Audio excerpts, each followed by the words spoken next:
दोस्तों, आज अमेरिका और चीन की इकोनॉमिक वॉरफेयर में हम यूरोप को भूलते जा रहे हैं। जबकि 90 के दशक में ये चर्चा हो रही थी कि शायद कुछ ही सालों में यूरोप अमेरिका से भी आगे निकल जाए, लेकिन आज जब हम यूरोप को देखते हैं तो हमें ज्यादातर बुरी खबरें ही सुनने को मिलती हैं। आखिर क्या हो गया यूरोप की इकोनॉमी को? और जब चीन और अमेरिका इतने ग्रो कर रहे थे तब यूरोप ने कहाँ गलती की?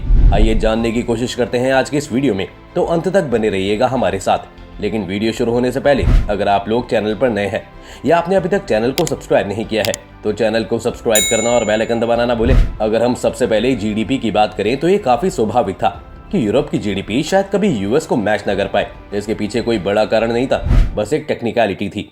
अगर हम जीडीपी को समझना चाहें तो जीडीपी कुछ नहीं है, बस एक नंबर है जो कि टोटल इनकम को रिप्रेजेंट करता है। इसे कैलकुलेट करने के कई मेथड्स हैं, जिसमें से एक ये भी है कि आप नंबर्स ऑफ वर्कर्स को उनके वर्किंग आवर्स और आर्ली प्रोडक्टिव से मल्टीप्लाई कर दें, जिससे आपके पास एक जीडीपी फिगर आ जाएगा। यूरोप में पॉपुलेशन कम है, जिस वजह से वर्कर्स भी कम है, लेकिन साथ ही में यूरोप के लेबर लॉज वहाँ के लोगों के लिए काफी अच्छे हैं, जिस वजह से वो एक एवरेज अमेरिकन के मुकाबले 15 से 20% कम वक्त अपने काम पर स्पेंड करते हैं। लेकिन ये दोनों फैक्टर्स यूरोप को पीछे नहीं धकेल रहे, बल्कि इसमें सबसे बड़ा फैक्टर तो ये है कि यूरोप जो कि एग्जिस्टिंग वर्कफोर्स है उसकी प्रोडक्टिविटी भी अमेरिका के मुकाबले बहुत कम है। इसकी जड़ हमें 90 के दशक में ही मिलती, जब यूरोप में ये चर्चा थी कि इस बदलते हुए समय में अपनी इकोनॉमीज के लिए क्या प्लान्स बनाए जाए। तब यूरोपियन यूनियन में 2000 में लिस्बन स्ट्रैटेजी के नाम से एक डिटेल प्लान सामने रखा था, जिसमें कहा गया था कि सभी देश अपने रिसर्च एंड डेवलपमेंट की फील्ड पर जीडीपी का 3% ज्यादा खर्च करेंगे और डिजिटल इंफ्रास्ट्रक्चर पर भी ज्यादा खर्च किया जाएगा। लिस्बन स्ट्रैटेजी कहती है कि यूरोप को अब एक नॉलेज इकोनॉमी में ट्रांसफॉर्म होना होगा, जो अपने सॉफ्टवेयर्स और बाकी हाईटेक प्रोडक्शंस के लिए जाना जाएगा। इसी समय एजुकेशन पर भी ज्यादा पैसा खर्च किया जाएगा ताकि एक हाईली स्किल्ड वर्कफोर्स भी डेवलप की जा सके। लेकिन ये कोई कहने की बात नहीं है कि यूरोप इस प्लान को इम्प्लीमेंट करने की बुरी तरह फेल हो जाएगा, और इसी वजह से उसकी हालत हुई जहां यूरोप खुद को नॉलेज इकोनॉमी में पूरी तरह ट्रांसफॉर्म नहीं कर पाया। वहीं अमेरिका ने 1995 से 2005 के बीच जो ग्रोथ की है उसमें उनकी आईटी सेक्टर की लगातार बढ़ती प्रोडक्टिविटी का भी बड़ा हाथ है। यूरोप के साथ पहली परेशानी ही यही थी कि यूरोप इस फील्ड में बहुत लेट घुसा था, क्योंकि दूसरे विश्व युद्ध के बाद पूरा यूरोप बर्बाद हो गया था और रीबिल्डिंग के फेज में था। इसलिए वो इस समय दुनिया के बारे में नहीं सोच रहे थे, जबकि अमेरिका और सोवियत यूनियन एक कोल्ड वॉर में लगे थे, जहां वो स्पेस ट्रैवल से लेकर न्यूक्लियर कैपेबिलिटीज और आईटी इंफ्रास्ट्रक्चर डेवलप कर रहे थे। तभी सिलिकॉन वैली में भी स्टार्टअप्स का जमावड़ा शुरू हुआ। इन स्टार्टअप्स को सरकार की तरफ से बड़े बड़े कॉन्ट्रैक्ट्स मिलने लगे, जिससे इन्होंने जल्दी ग्रो किया। इस समय सरकार खुद भी नई टेक्नोलॉजीज की डेवलपमेंट पर काफी पैसा खर्च कर रही थी। यूनिवर्सिटी से ग्रेजुएट हुए ब्राइट स्टूडेंट्स को मिलिट्री के प्रोजेक्ट्स में लगाया जा रहा था, फिर वो जीपीएस हो या इंटरनेट, ये सभी कभी यूएस मिलिट्री के प्रोजेक्ट्स हुआ करते थे, जिसे उन्होंने बाद में सभी के लिए रिलीज कर दिया। इसलिए अमेरिका के अंदर पहले से ही टेक स्टार्टअप्स की एक लंबी हिस्ट्री थी। माइक्रोसॉफ्ट, एप्पल, गूगल, ये सब इसी हिस्टोरिकल मेहनत का नतीजा था जो अमेरिका ने की थी, और फिर इन कंपनीज ने जमकर पूरी दुनिया को ही डोमिनेट करना शुरू कर दिया। इसके साथ साथ यूरोप के अंदर कोई खास कंपटीशन भी नहीं था, जबकि अमेरिकन मार्केट्स बहुत ज्यादा कॉम्पिटिटिव था। इसलिए सभी कंपनीज हमेशा से ही दूसरों से आगे निकलने के लिए नए नए इनोवेशंस करती रहती थी। इसमें एप्पल का आईफोन एक बड़ा उदाहरण है। आईफोन के आने के बाद स्मार्टफोन्स का एक नया मार्केट खुल गया जो पहले कभी नहीं था, और आज तो आईफोन्स के बिना रहना भी असंभव लगता है। जबकि आईफोन 2007-8 में रिलीज हुआ था, कंपटीशन ने अमेरिकन कंपनीज को तेजी से ग्रो करने की मोटिवेशन दी और उन्होंने बड़े रिस्क उठाने शुरू किए, जिससे प्रोडक्टिविटी में भी उछाल आया। वहीं यूरोप में ऐसा कहीं नहीं देखा गया, बल्कि यूरोप के लिए तो मुश्किलें बढ़ती ही गई।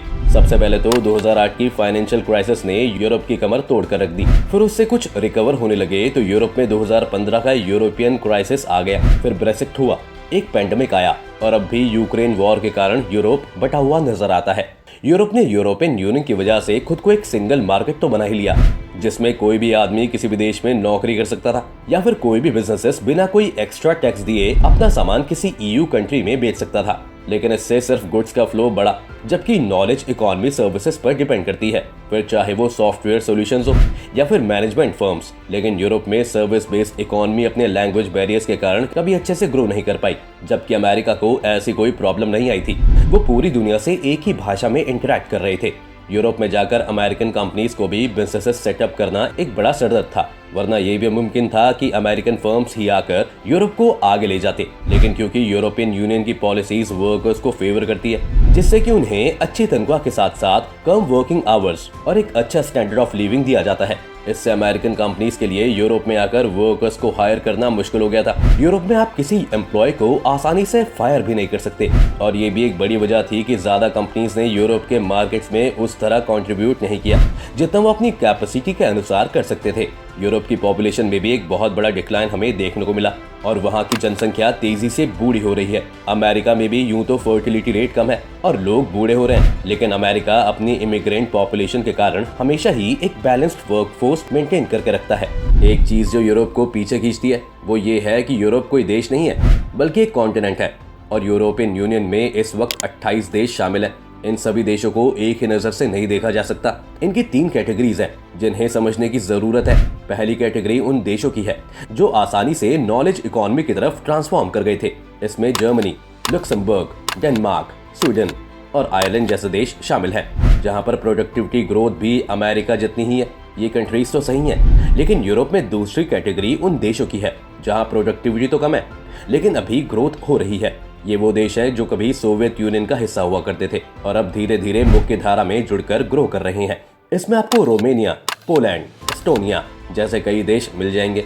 फिर एक तीसरी कैटेगरी जहां प्रोडक्टिविटी और ग्रोथ दोनों ही कम है, जैसे कि ग्रीस या इटली जैसे देश। आखिर में फ्रांस भी यूरोप की ही परेशानियां कम नहीं कर रहा है, क्योंकि उनके पास यूरोप के मुकाबले यंग पॉपुलेशन भी है और ग्रोथ भी है, लेकिन उनकी ग्रोथ से ज्यादा उनका कर्ज है जो जैसे जैसे बढ़ता जाएगा वहाँ फॉरेन इन्वेस्टमेंट्स और भी कम हो जाएंगी। फ्रांस इससे जुड़ने के लिए कई कदम उठा रहा है, जिससे अभी उन्होंने रिटायरमेंट एज को 2 साल एक्सटेंड कर दिया था ताकि सरकार को कम पेंशन देनी पड़े और लोग इकोनॉमी में ज्यादा कंट्रीब्यूट करें। लेकिन उसका परिणाम ये हुआ कि लोग इसके खिलाफ सड़कों पर उतर आए और कई बार तो ये प्रदर्शन हिंसक भी हो गया। अब ऐसे में फ्रांस आगे क्या करेगा ये तो वक्त ही बताएगा। तो यूरोप की परेशानी तो अब समझ आती है। वो इतनी विविधता वाला कॉन्टिनेंट है कि वो अमेरिका की तरह ग्रोथ नहीं अचीव कर सकता था। लेकिन क्या इसका कोई सोल्यूशन है, स्पेशली तब जब चीन ने एक बड़ा स्पेस कैप्चर कर लिया है और धीरे धीरे यूरोप की साख दुनिया में खत्म होती जा रही है। अगर यूरोप अपने फ्यूचर को लेकर सीरियस है तो उसे पता है कि उन्हें साथ ही रहना होगा। अकेले जर्मनी या फिर यूके या फ्रांस किसी भी ग्लोबल पावर का मुकाबला नहीं कर सकता है। यूरोप को इस पूरे रीजन को ही ट्रांसफॉर्म करना है, जिसके लिए ऐसी लीडरशिप की जरूरत है जो ऐसे फैसले ले सके जो सभी मान जाए। यूरोपियन पार्लियामेंट काफी स्लो काम करती है और उसके सजेशंस कई बार मेंबर कंट्रीज द्वारा इम्प्लीमेंट भी नहीं किए जाते। पिछले कुछ सालों से फ्रांस और जर्मनी ने वक्त वक्त में यूरोपियन यूनियन को यूनाइटेड स्टेट्स ऑफ यूरोप में तब्दील करने की भी बात कही है। उनका प्लान ये है कि यूरोपियन यूनियन को ज्यादा पावर्स दे दी जाए और अगर मुमकिन हो सके तो अलग अलग देश न रहकर वो सभी एक यूनाइटेड कंट्री के रूप में आ जाएं, जहां से सभी देश अलग अलग देशों की तरह नहीं बल्कि अलग अलग राज्यों की तरह ऑपरेट करेंगे। अगर इकोनॉमिकली देखा जाए तो यूरोप में ये व्यवस्था पहले से ही है। वहां पर किसी भी ईयू देश का सिटीजन किसी भी दूसरे ईयू देश में जाकर रह सकता है। वीजा फ्री ट्रैवल के साथ साथ वहां काम भी कर सकता है और बिजनेसेस के पास भी इसी तरह की छूट है। लेकिन जब बात पॉलिटिकल डिसीजन की आती है उनकी एकता खंडित हो जाती है। पर इस यूनाइटेड यूरोप के विचार पर आगे क्या होगा ये कहना मुश्किल है। आपको क्या लगता है, क्या यूरोप को एक कंट्री की तरह यूनाइट हो जाना चाहिए? अपनी राय हमें कमेंट्स में लिखकर जरूर बताएं। उम्मीद है आपको आज की इस वीडियो से काफी कुछ नया सीखने को मिला होगा। अगर आपको आज की ये वीडियो पसंद आई हो तो वीडियो को लाइक करें और अगर आप चैनल पर नए हैं तो जाने से पहले चैनल को सब्सक्राइब करना भी ना भूलें।